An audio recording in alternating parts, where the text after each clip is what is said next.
Olá, bem-vindo às dicas do Didu. Olha, estamos aqui de novo, como toda quinta-feira, respondendo às perguntas dos nossos amigos e seguidores, indicando vinhos para você e montando com calma a sua adega. A adega não tem que ter pressa. Você compra um vinho que você gosta, volta lá, compra uma meia dúzia, vai armazenando, avalia uma a cada ano, anota quais foram as suas impressões. É assim que se faz uma adega. Por isso que eu dou dicas aqui para você fazer isso aos poucos, com calma, dentro da sua disponibilidade, tá certo? Bom, eu começo aqui com o Dinho. O Dinho me escreveu o seguinte: Didu, até agora não consigo entender a lógica do Pinot Noir, ou seja, não consigo gostar desse vinho. Se você tiver uma boa dica, me ajuda, por favor. Obrigado, tamo junto sempre. Ô Dinho, a minha dica é a seguinte: fuja da Pinot Noir, você não gostou, paciência. Tem mais de 5 mil vinhas, tem mais de 5 mil castas diferentes no mundo. Por que você vai insistir na Pinot Noir? Ó, até tocou o carrilhão aí, hein? Ô Dinho, é o seguinte, não gostou da Pinot Noir, parte para outra, bonitão. Tem tanta uva para você provar. Você provavelmente gosta de uma uva de um corpo um pouco mais médio ou até um corpo intenso. Eu estou pondo aí para você um gráfico com a intensidade das castas. Você dá uma olhada nele, você vai ver a Pinot Noir onde está e o extremo onde é que você vai. Isso é só um parâmetro de algumas, porque existem diversas. Vai experimentando, acredite no seu paladar e respeite seu paladar. Não tem nada de errado em não entender e não gostar da Pinot Noir. Qual o problema? Tá certo? Aliás, as pessoas costumam citar vinhos famosos para dizer que são importantes, que tem na sua adega, que não tem nada a ver um com o outro. Uma vez perguntei para um bacana, que vinhos você tem na sua adega? Ah, eu tenho o Montrachet, eu tenho o Petrus, eu tenho o Mouton Rothschild. Bom, cada um é um vinho de um estilo, de um perfil que não tem nada a ver um com o outro. Você vê, uma coisa de snob. Bobagem isso, Dinho. Fuja, esqueça, não gostou, passa para outro. O vinho foi feito para o nosso prazer e não para ditar regra de etiqueta, não. Tá certo? Bom, o Bruno me pede para falar da casta Graciano. O que eu poderia dizer? E para indicar uma coisa ou outra para ele. Bom, Bruno, Graciano é uma uva típica da Rioja. Você sabe que muitos consideram, inclusive, que ela é superior a Tempranillo, que é a grande uva conhecida lá na região e a mais famosa.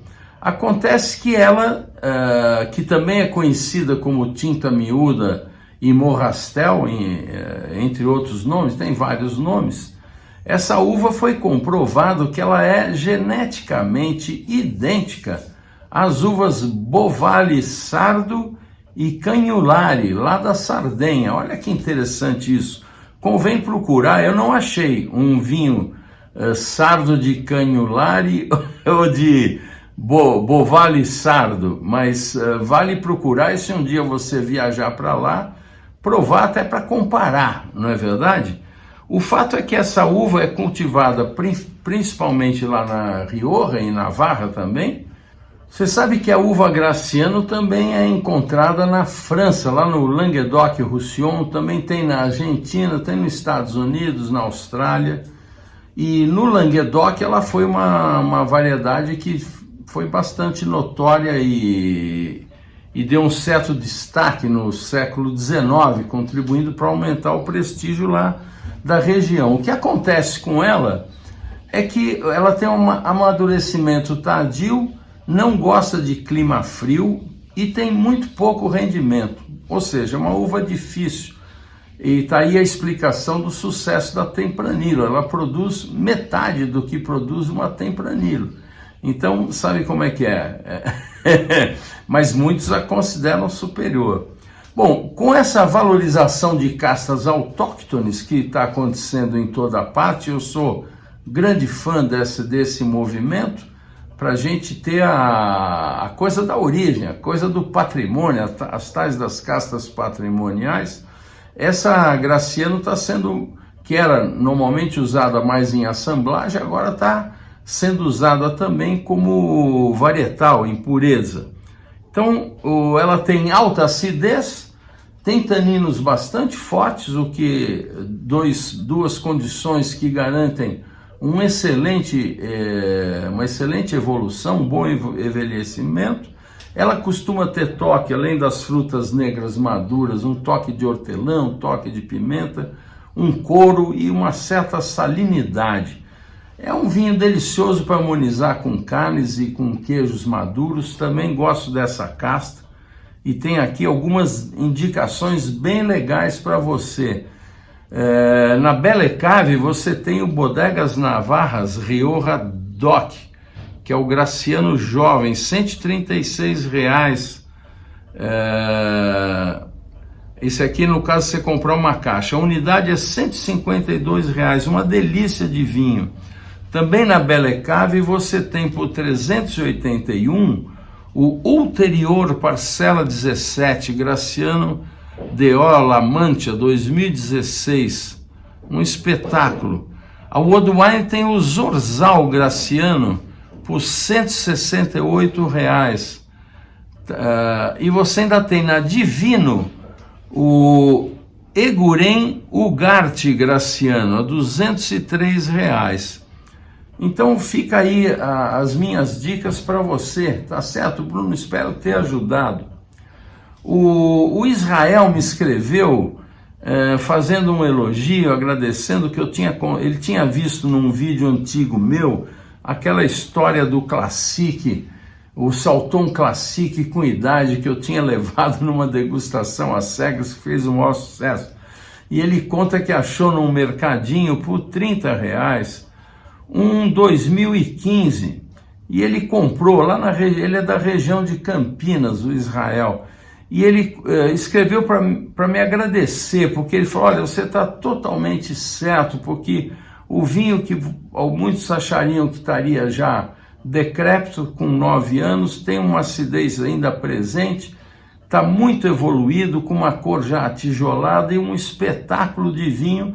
Ele virou fã dos vinhos brasileiros com idade. É uma questão de método, você compra especialmente também os vinhos simples, porque fica mais barato de fazer isso, compra uma caixa e deixa aí guardado, você mesmo vai acompanhar. Comece a degustar com 5 anos em diante, aí você vai ver que bacana, que experiência boa. Bom, o Juliano me escreve falando de tem um Taná Reserva brasileiro, ele não fala qual é o produtor, que está escrito no rótulo maceração carbônica. Pode dizer o que é e se isso é um diferencial? Obrigado.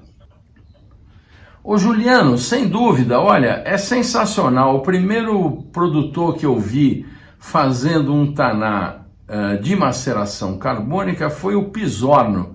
O Pisorno tem seus vinhos aí na Gran Cru, vale a pena você procurar o Taná Pisorno de maceração, ele chama maceração. A maceração carbônica é um método que fazem lá os Beaujolais Nouveau.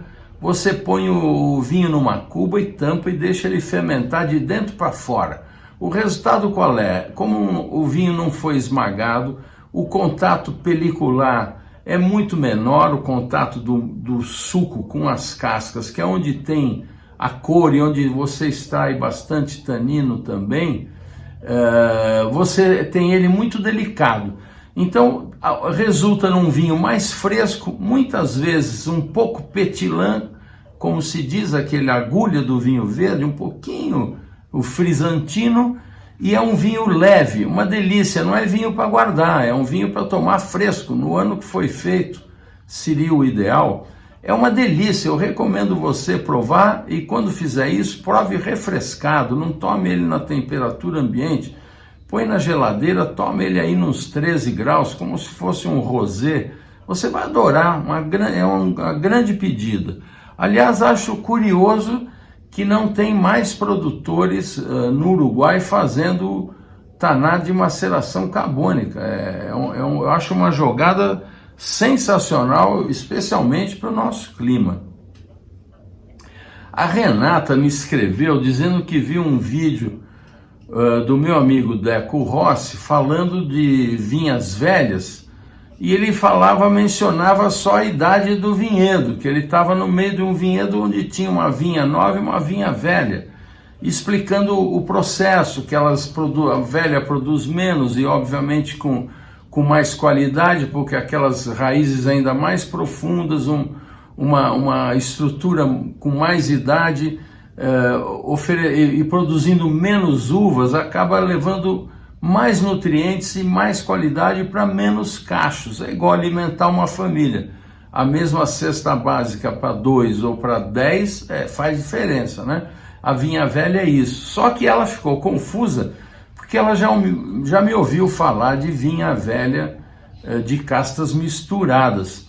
Renata, a informação do meu amigo Deco está corretíssima. Ela apenas está incompleta, porque o termo vinhas velhas, na verdade, surgiu não para as vinhas com idade, surgiu em Portugal para essas vinhas que qualquer aldeão tinha na sua propriedade, porque fazia parte da sua alimentação. Como tinha os nabos, as galinhas, o milho, essa coisa toda, eles tinham também as vinhas, porque o vinho fazia parte do seu alimento cotidiano.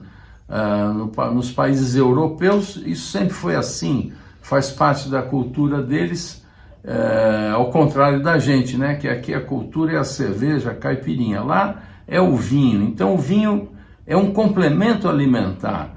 E as vinhas velhas, então, o que eles faziam e chamam de vinhas velhas? Nesse passado, que remonta a mais de 300 anos, as vinhas eram plantadas com várias castas diferentes, inclusive tintas e brancas misturadas. Há quem tivesse só brancas, há quem tivesse, muito raro, há quem tivesse só tintas, mas o mais comum eram tintas com brancas. E por que se dava isso de várias castas e tudo mesclado? Porque se eventualmente desse uma determinada doença numa ou duas castas diferentes, não se perderia o vinhedo todo, você não perderia a sua ração de vinho do ano, porque eles faziam o vinho que tomavam durante o ano.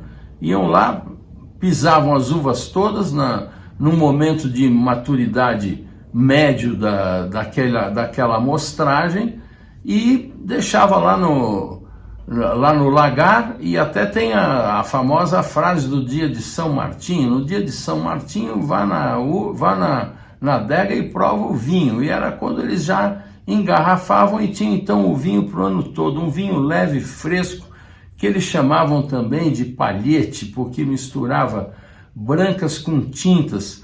O termo vinhas velhas em Portugal significa isso. É apenas um complemento àquela informação que você leu, Renata, tá certo?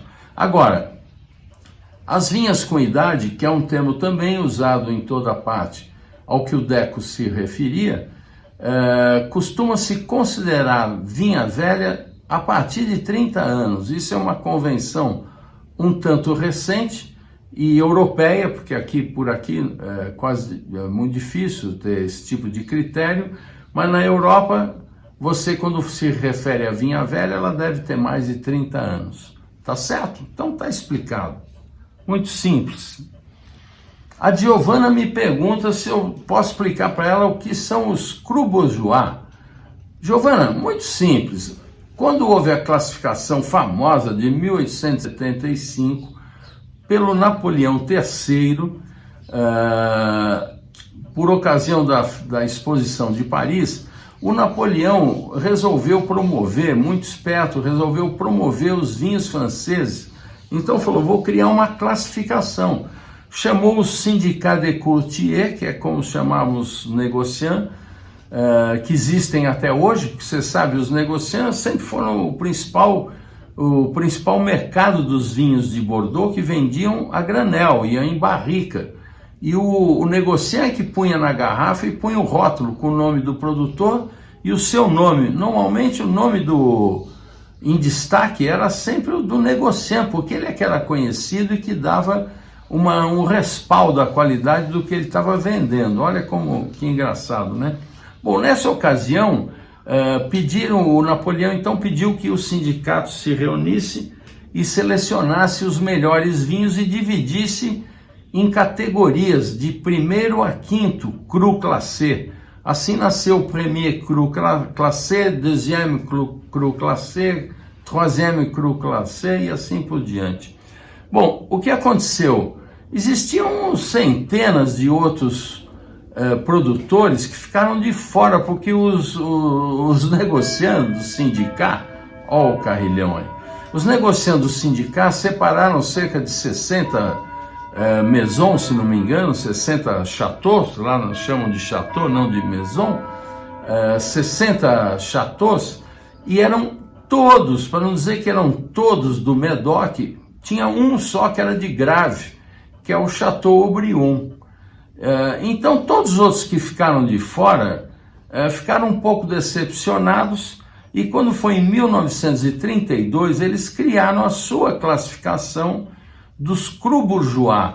Os cru bourgeois, que já eram famosos porque eram as propriedades mais importantes, eles separaram em 3 categorias: os exceptionnels, CBE, o superior, que é o CBS, e o apenas cru bourgeois, o CB. Ninguém se identifica assim hoje porque acaba sendo um detalhe que pouca gente conhece. Agora, o que é bacana é que há excepcionais oportunidades, porque são vinhos tão bons quanto, vizinhos dos grandes famosos, e vinhos que, por não ter prestígio, custam muito menos. É uma grande dica. Eu sugiro a você, Giovana, que procure. Vou indicar aqui para você, ó, na Premium Wines, por exemplo. A Premium está fazendo 25 anos, hein, gente? Vai ter festividade deles aí que depois vou mostrar para vocês. E eles têm lá o Chateau Belair Gloria do Médoc, um cru bourgeois 2016, por R$395. Olha que bacana. 2016, hein? Um vinho já com evolução. Você encontra também na Mistral o Chateau Signoignac, R$303, um cru bourgeois também maravilhoso. Você tem também esse Pichon Longueville Lalande. A maioria é Cabernet Sauvignon com Merlot e Cabernet Franc, né? Como os vinhos lá da região. Esse Chateau Pichon Longueville Lalande Bernadotte, que 2011 custa R$ 496,91. Você tem também o Chateau Fourcade Rostein, R$480, lá na Mistral.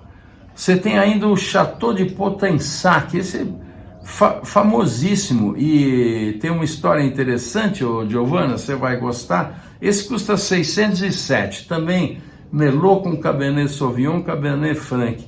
Ele há 600 anos é sempre comandado por mulheres, é sempre as mulheres da família. Olha que bacana isso daí, para esse momento que as mulheres aí ficam felizes de valorizar o trabalho feminino, com muita razão. Esse Chateau de Potensac custa R$607. Que tal, Giovana? Ajudou um pouquinho? O Roberto me pede uma coisa deliciosa. Ele falou: Didu, será que você poderia indicar vinhos bons italianos, mais acessíveis? Você pode indicar uns 3 ou 4 caros, mas que a maioria fosse acessível. Ele considera acessível até R$300. Então vamos lá, com o maior prazer, Roberto, anote aí. Olha, eu começo com chutando o balde, né? Você falou que eu podia pôr uns mais caros. Um vinho que eu adoro lá na 20 Vinhos, que é o Fontò di Flaccianello, delle Pieve Toscana, 2018, custa 1.821. Você não vai se arrepender, hein? Olha, você ainda pode dividir em 6 parcelas lá, hein? Queria indicar também o San Leonardo 2016, a Tenuta San Leonardo na Mistral por 1.049. Olha, é um verdadeiro super toscano, feito lá no Trentino Alto Adige. Essa família, em 1985, contratou o Giacomo Tax, o cara que está por trás dos Sassicaia, um grandíssimo enólogo, e o vinho, que hoje é certificado orgânico, é fermentado espontaneamente e sem adição de nada, ou seja, é um vinho natural, um espetáculo de vinho que eu não conhecia. Meu amigo Ciro Lila me apresentou outro dia. Aliás, vou pôr um vídeo do Ciro falando desse vinho aqui, quer ver que legal? Ciro, agora estamos no Trentino, San Leonardo. Puxa vida, é uma coisa atrás da outra de qualidade, hein? Me fala do produtor. Esse é um dos melhores vinhos italianos. É mesmo? Em absoluto. Colocando todos os Barolos, todos os toscanos, super toscanos. O San Leonardo está lá em cima no primeiro nível. É um vinho à base de Merlot, muito acima dos Merlots da região. É um grandíssimo vinho. Você só vai encontrar nos melhores restaurantes da Itália. Os melhores restaurantes quer dizer os mais caros, que tem melhor comida, que dá atenção à carta de vinho. Quando você provar o vinho, você vai ter uma surpresa. Ele é um Merlot que equivale a um grande Bordeaux Saint-Emilion. Que bacana. E a propriedade, os proprietários é uma família, o pai, que já é bem mais velho, o filho, eles são da nobreza italiana, educadíssimos, gentilíssimos, um doce de pessoa. A propriedade deles é maravilhosa. Quando digo maravilhosa, é uma coisa de sonho. É mesmo? De filme. Maravilhosa. Tem visitação? Tem tudo. visitação, eles são agradabilíssimos. E aqui eu gosto do Brasil, já vieram para cá. E não tem mais o que dizer do San Leonardo. San Leonardo é um dos maiores vinhos italianos. Que tal? Tem que experimentar, né, gente? Uma família nobre, nesse lugar foi assinado o Tratado de Armistício com o exército austro-húngaro, pode imaginar? E a casa também foi QG do exército alemão durante a guerra. Ó, o vinho é o máximo. Eu indico também o Barolo do Ratti, o Marcenasco. Olha, e o Marcenasco, vou dizer o seguinte: se você virar sócio lá o Rogério montou o Ravan Elite, que você paga R$ 1.500 por ano, mas todos os vinhos dele você compra pela metade do preço. Ou seja, um Sassicaia que você compra, você já pagou a anuidade toda e depois você fica pagando metade. Esse Ratti, esse Marcenasco, que é o creme de la creme do Renato Ratti, custa normalmente R$1.000 e você vai pagar 499. Uma belíssima dica. Bom, e ainda tem mais um da linha dos caros, que é o Bresa, o Barolo Bresa, lá da Premium Wines, o Barolo Bresa Reserva Sarmassa Vinha Brico, bonitão, não tem ideia. Esse é 2017, hein? Já está aí com 7 anos de idade, 1440, um super espetáculo. E ainda um espumante. O que você acha de um espumante do Bruno Giacosa? 100% Pinot Nero, bonitão, R$535, hein? Vale a pena ou não? Bom, vamos aos que você pediu mais baratos, né? Eu sempre lembro do Luca Perri. O Luca Perri, que é o rapaz do Carlo Giacosa, o neto lá do Carlo Giacosa. Esse vinho Langhe Nebbiolo, Maria Grazia, Carlo Giacosa, você está podendo comprar por 280, ele custa 350, mas está por 280 lá na Via Vini. A Via Vini tem um show de bons vinhos italianos a bom preço, hein? Olha só, a 270 você tem esse Chianti clássico Broglio Reserva do Ricasoli. Sabe o que é isso? Um Chianti clássico da propriedade mais antiga produzindo vinho na Itália, bonitão. Sabe o que é isso? Em pleno Chianti. Que tal? Você tem também esse branco, nossa, é delicioso esse branco, tomei lá com o produtor, hein? O Castillon del Bosco Chardonnay, um espetáculo de vinho, R$ 186. Esse rosato também, o vinho Albia Ricasoli Rosato, Toscano e GT, ele é Sangiovese com Merlot, R$ 127, uma grande dica. A Mistral tem também um italiano delicioso, que é o Montepulciano d'Abruzzo do Bonacci, custa R$ 91,21, bonitão, que tal? Uma beleza, né? Um vinho desse. Por R$ 126,58 você tem um vinho, um Sangiovese com Montepulciano lá da região do Marche. Você já tomou um vinho do Marche com aquele frescor? Olha, uma belíssima experiência.